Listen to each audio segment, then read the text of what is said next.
Procure ter uma vida de perdão, uma vida de santificação.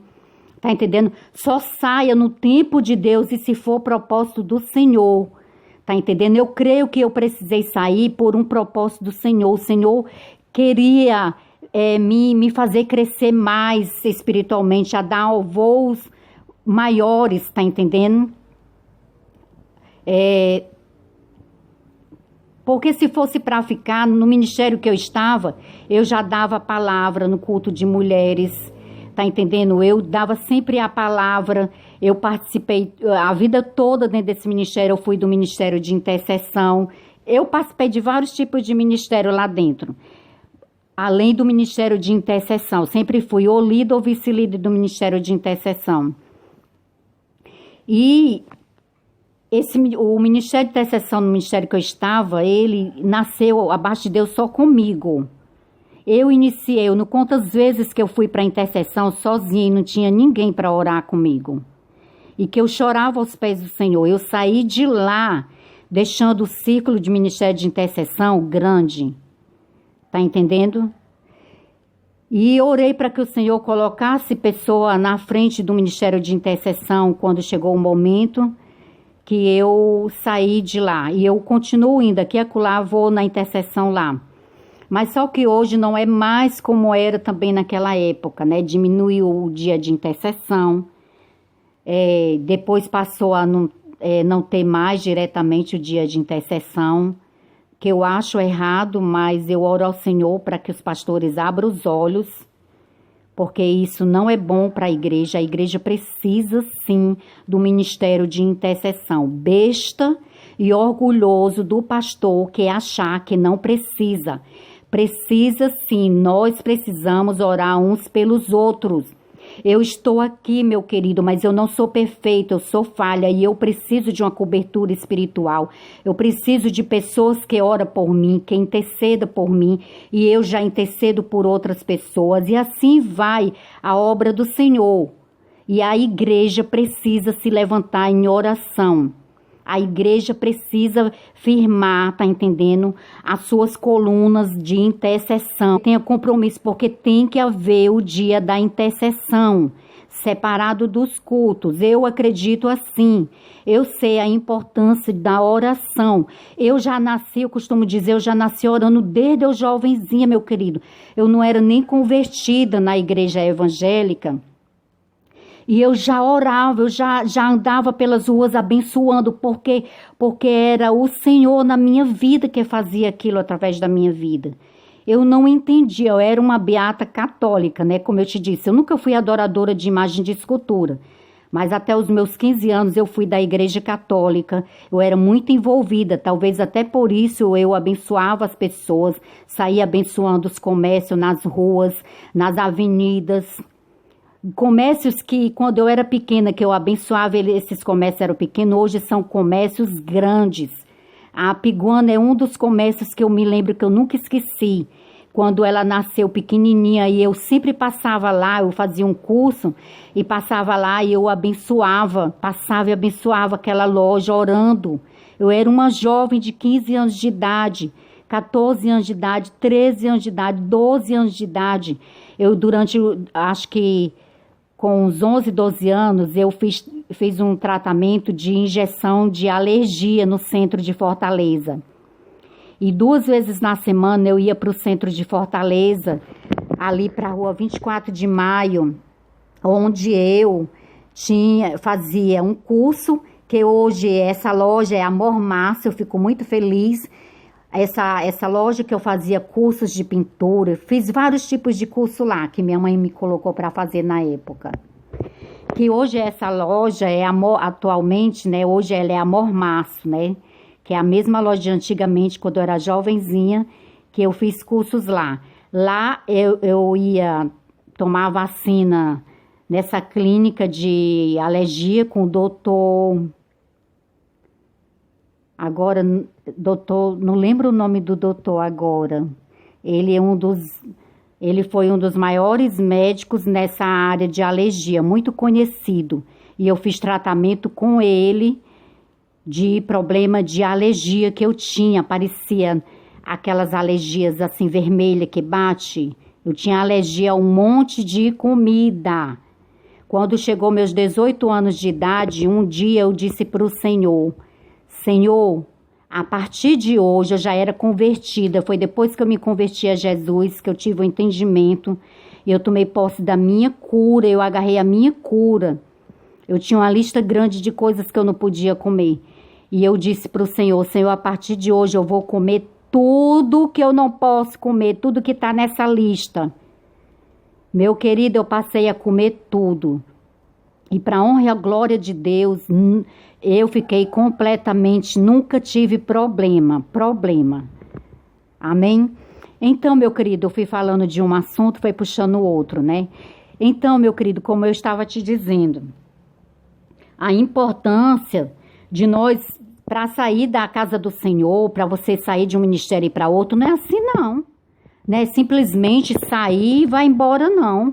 Tá entendendo? Você tem que sair com a bênção do seu pastor. Tá entendendo? Da sua pastora. Eu fui na casa dos meus pastores, eu conversei, falei que eu já orava e chegou o momento. E o Senhor, e foi o Senhor que me levou, não foi de mim, não foi da carne. Tá entendendo? Eu amo esses pastores, essa família, né? Que me conhece já há muitos anos, que são de vizinhos meus aqui da minha casa, família honrada, família que eu amo, uma família onde todos são servos do Senhor, tá entendendo? Os filhos, graças a Deus, uma família que eu tenho no meu coração, e eu sei que também eles me amam em Cristo, amém? Então, a gente não sai de qualquer jeito, não. Quando você sai de qualquer jeito, você sai rebelde. Você está saindo como uma planta de espinho, como um espinheiro. Tá entendendo? Então procure ser como uma árvore frondosa. Procure ser como cavalo de justiça. Tá entendendo? Um espinheiro, meu querido, ele mata os seus irmãos. Se você for como um espinheiro dentro da casa de Deus, você vai, tá entendendo? Matar os seus irmãos. Abimeleque, ele matou os irmãos dele, está lá em Juízes 9:4. Tá entendendo? Um espinheiro, ele não traz vida, ele traz maldição. Amém? Louvado seja Deus. Olha, um pastor, uma autoridade que está no altar, se ele for como cavalo de justiça, ele vai passar essa bênção para toda a igreja. Mas se ele for como espinheiro, meu querido, ele vai passar maldição para a vida das pessoas. Tá entendendo? Existe pastores, autoridades como espinheiro. Tá entendendo? Eu lendo aqui, eu estou lendo algumas coisas aqui, meu querido. Que ela foi escrita por Paulo Rogério Petrizzi. Então, aqui ele diz assim uma coisa que me chamou a atenção, porque isso é uma realidade que aconteceu. Eu sou testemunha dessa situação. Então ele disse assim, mas o espinheiro tem desprezo pelos outros. Meu querido, eu tive um negócio com um pastor e uma situação que eu tratei com um outro que é membro da igreja, esse pastor que é espinheiro disse assim para mim, ele não gostou que eu fui falar um assunto da igreja, tratar um assunto da igreja com um membro da igreja, mas esse membro é o mais antigo da igreja. E ele sabia toda a situação, por isso que eu fui falar com ele. Aí esse pastor, ele disse assim para mim, quem é esta pessoa para você ter ido falar com ela? É uma simples membro. Ele respondeu assim para mim. Então, quer dizer, ele tratou com desprezo essa outra pessoa. Ele falou de uma forma que tratava com desprezo, que essa outra pessoa era apenas um membro, e ele era o pastor, eu era para ter ido a ele, e não ter ido a essa outra pessoa que era apenas um membro da igreja. Quer dizer, é como o irmão Paulo Roberto aqui falou, o espinheiro tem desprezo pelos outros. Tá entendendo? É desse jeito. Na hora que ele falou aquilo, eu tomei um choque a forma dele falar. Porque ele tratou com desprezo aquele outra pessoa, aquele outro irmão. Que eu falei só porque o outro irmão era o mais antigo da igreja, ele sabia a situação. Por isso que eu falei, fui falar diretamente com ele. E com este outro pastor que era como espinheiro, esse pastor estava só há pouco tempo dentro lá desse imóvel meu. Então ele não sabia todo o assunto. Tá entendendo? Que por causa desse pastor o contrato foi até rompido. Tá entendendo? Foi até rompido. Eles quebraram o contrato, não me pagaram o mês do aluguel, né? Para você ver, tratar com pastor espinheiro é desse jeito. E tratar com pastor cavalos de justiça, meu querido, é fazer negócio com homem de Deus, com homem honrado, com homem que tem compromisso. Infelizmente, na obra do Senhor existe espinheiros. Existe espinheiros não só no altar, existe espinheiros como membro, existe espinheiros como irmão em Cristo. Amém? Aqui, como o irmão Paulo Roberto Petris falou, um servo do Senhor deve querer a edificação de seus irmãos. Um servo do Senhor que é como carvalho de justiça, ele quer edificação dos irmãos dele, ele quer edificação das pessoas ao redor dele. Se eu estou aqui ainda nesse canal insistindo para que essas ministrações alcancem vida, é porque eu sei que o Senhor pode te abençoar através dessas ministrações. Eu sei que o Senhor pode te abençoar através da minha vida, porque eu me disponho a ser um canal de bênção para a vida das pessoas ao meu redor. Eu me disponho a ser um canal de bênção nas mãos do Senhor, meu querido. Eu procuro ser como um carvalho de justiça, eu procuro ser como oliveiras, tá entendendo? Plantada, tá entendendo? Como filhos, como oliveiras. Assim que a gente procure ser como oliveiras plantadas na casa do Senhor. Amém? Que a gente não venha ser vergonha para o Senhor. Que o Senhor nos livre, tá entendendo? Como igreja, dos sofrimentos causados pelos espinheiros. Tá entendendo? Que o Senhor nos livre dos espinheiros que está dentro dos ministérios, se fingindo de crente, se fingindo de evangélico, se fingindo de irmão em Cristo, tendo inveja do seu irmão, do seu próximo, tendo inveja da unção de Deus. Meu querido, se você quiser a unção que Deus tem na minha vida, que Deus tem colocado na minha vida, procura ter uma vida de oração, porque o Senhor também tem unção para a tua vida.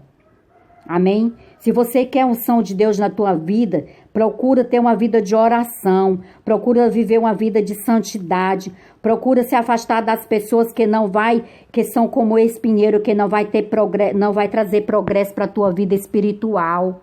Tá entendendo? Para de aplaudir o mal, para de aplaudir o pecador. Tá entendendo? A gente não é para se afastar das pessoas que cometem pecado graves que a gente vê ou conhece ou que está ao nosso redor, não. Mas essas pessoas é para olhar para a nossa vida e ver que a gente age diferente delas. É para olhar para a nossa vida e ver que tem luz de Deus na nossa vida. Tá entendendo? Que elas, por mais que elas sejam espinheiro, tenham os negócios sujos delas com a gente vai procurar ter o negócio correto. O negócio na presença do Senhor. Tá entendendo? Não com mentiras, não com intrigas, fofocas, calúnias, com difamação do nosso próximo é cumprir. Então, meu querido, se eu tivesse tratado com... Eu duvido que você vá perguntar a mim, ao redor da minha casa, se alguém vai testificar de mim, se eu sou uma mulher de Deus falsa. Vai não, meu querido, viu? Vai não. Eu aqui, em tom da gente, a gente nem sabe, meu querido. Por isso a importância de nós sermos como carvalho de justiça. Eu não posso estar aqui falando essa mensagem para você e ter uma vida como espinheiro, não. Eu não aceito isso. Se eu estou aqui, eu tenho que ser como carvalho de justiça. Essas ministrações têm que te abençoar. Essas ministrações, você tem que o Senhor tem que falar contigo através dessas ministrações, através da minha vida. Porque se eu sou como carvalho de justiça, a unção de Deus está na minha vida, você vai ser abençoado. Eu posso não falar bonito, eu posso não falar com eloquência, tá entendendo? Eu não quero, tá entendendo, falar assim. Eu sempre amei a forma dos pastores de antigamente, que abriam a Bíblia, eram usados por Deus e pregava a palavra do Senhor sem precisar estar anotando. Eu sempre amei essa forma. E essa é a forma que o Senhor me usa. Tá entendendo? O que eu vou falar aqui, eu não sei. Não sei, às vezes eu começo uma mensagem sem saber o que eu vou falar. Porque se for para mim falar, eu não sei. É o Senhor que vai falando, que vai desabrochando as mensagens através da minha vida, do meu falar. Tá entendendo? Eu amo que o Senhor me usa assim, porque eu acredito que quando a gente faz assim, é porque o Senhor está falando. É o Senhor que está usando a gente como um canal e está falando. Portanto, eu não sou muito de anotar. Tá entendendo? Eu amo essa forma, eu amo essa unção que o Senhor, que os pastores de antigamente têm, muitos pastores. Hoje em dia não, muitos anotam porque eu não consigo seguir a roteiro de uma anotação. Se eu anotar uma pregação, meu querido, eu posso anotar assim, se o Senhor me der algo rápido, eu tenho que anotar para não esquecer. Ele me der uma frase, que o Senhor me dá muitas frases, né? E ele me der uma frase, se eu não anotar, eu perco. Se o Senhor me der um tema para falar e eu não anotar, eu posso esquecer. Aí eu vou ter que orar ao Senhor para que o Espírito Santo me traga de volta aquele tema lindo e pedir perdão ao Senhor. O Senhor me perdoe porque o Senhor me deu o tema. O Senhor me deu o tema do que o Senhor queria que eu falasse, mas eu não anotei, me perdoa, eu vou pedir perdão ao Senhor, porque nós temos que estar atento. Quando o Senhor nos fala algo, nos traz algo na nossa mente, antes que a gente esqueça, anota. Se o Senhor te dá um louvor, anota. Se o Senhor te dá uma mensagem, anota, tá entendendo? Se for para você anotar, né? Se o Senhor te dá um livro, tá entendendo? É o Senhor que faz fluir isso na nossa mente. Amém? Nós temos que, meu filho, se for de madrugada, acorda com preguiça e vai anotar rápido aquilo que o Senhor te fez assim na tua mente, aquela luzinha. Amém? Então, vamos procurar ser como cavalos de justiça nesta terra, não ser como espinheiros. Amém? Que o Senhor continue falando contigo, que o Senhor continue ministrando ao teu coração. Amém? Que o Senhor te abençoe, te guarde, abençoe a tua família, supra as tuas necessidades, que o Senhor enche os teus celeiros de mantimento, que você como o melhor desta terra, meu querido, é o que eu te desejo em nome de Jesus Cristo. Amém? Eu peço que vocês orem por mim, orem para que o Senhor continue me abençoando, para que o Senhor continue falando através da minha vida, porque eu não quero fazer nada se não for debaixo da direção do Senhor. Quem sou eu? Eu sou tão pequena, meu querido, eu sou tão pequena, eu estou aqui só como uma serva do Senhor, como uma pequena serva do Senhor. Eu costumo dizer para o Senhor que eu sou a última das servas do Senhor, a mais pequenina, tá entendendo? Mas eu estou aqui enquanto o Senhor desejar me usar, enquanto o Senhor me permitir me encher para falar da palavra dele, do amor dele e para colocar mensagens aqui no canal, eu vou continuar colocando para a glória do Senhor. Amém? Eu sei que é o Senhor que faz a obra, não sou eu. Amém? Portanto, tenha um dia lindo e abençoado. Fica na paz de Cristo e até a próxima, se Deus quiser.